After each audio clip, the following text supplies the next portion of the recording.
Welcome to Gentle's World Agency, where we bring to you the latest news around the world. On this report, U.S. military presence in Europe will increase due to the Ukraine conflict. According to President Joe Biden, the U.S. would strengthen its military presence throughout Europe in reaction to Russia's invasion of Ukraine. While new U.S. warships will be sent to Spain, fighter planes to the U.K. and ground forces to Romania, a permanent army headquarters will be established in Poland. Before we continue with this report, please subscribe to this channel and click on the notification bell to be notified when next we drop a new video. U.S. military presence in Europe will increase due to the Ukraine conflict. According to President Joe Biden, the U.S. would strengthen its military presence throughout Europe in reaction to Russia's invasion of Ukraine.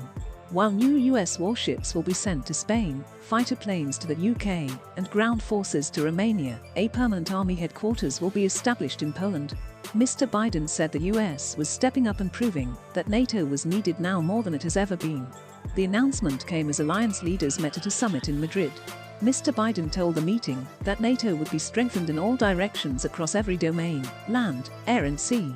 What is NATO, and how is it changing? 5 key challenges for NATO at critical summit. The announcement sees the U.S. shore up its presence across the continent, but particularly in Eastern Europe, where the new permanent headquarters for its 5th Army Corps will be based.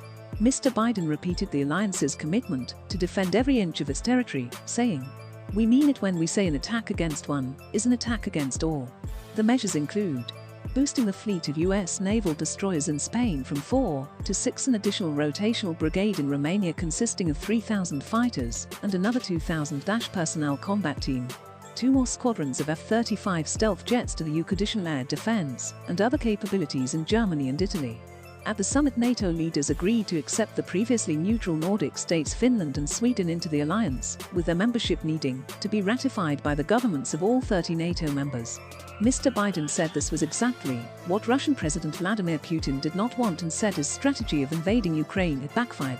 NATO Secretary-General Jens Stoltenberg said Finland and Sweden had been formally invited to join the military alliance, describing it as the fastest accession process ever, and said he expected the swift progress to continue.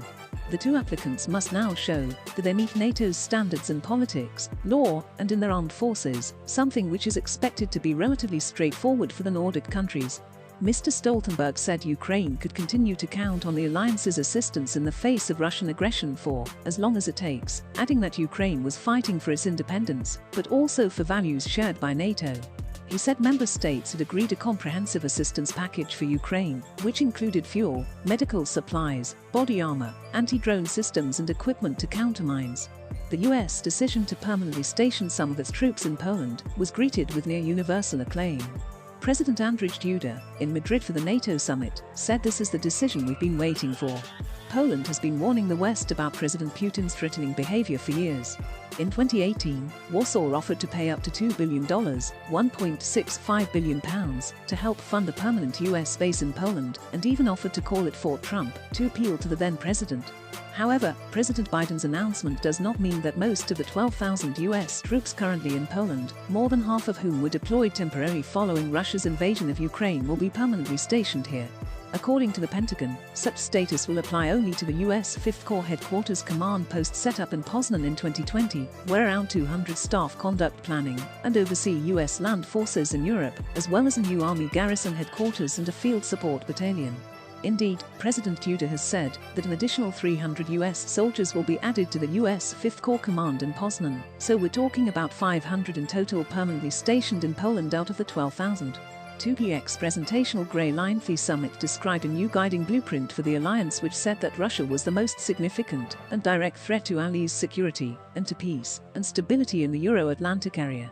It added that we cannot discount the possibility of an attack against allies' sovereignty and territorial integrity. Earlier, Russia's Deputy Foreign Minister Sergei Ryabkov described the expansion of NATO as destabilizing and said it did not add to the security of members of the alliance, according to the Russian state news agency RIA. Thanks for staying with us.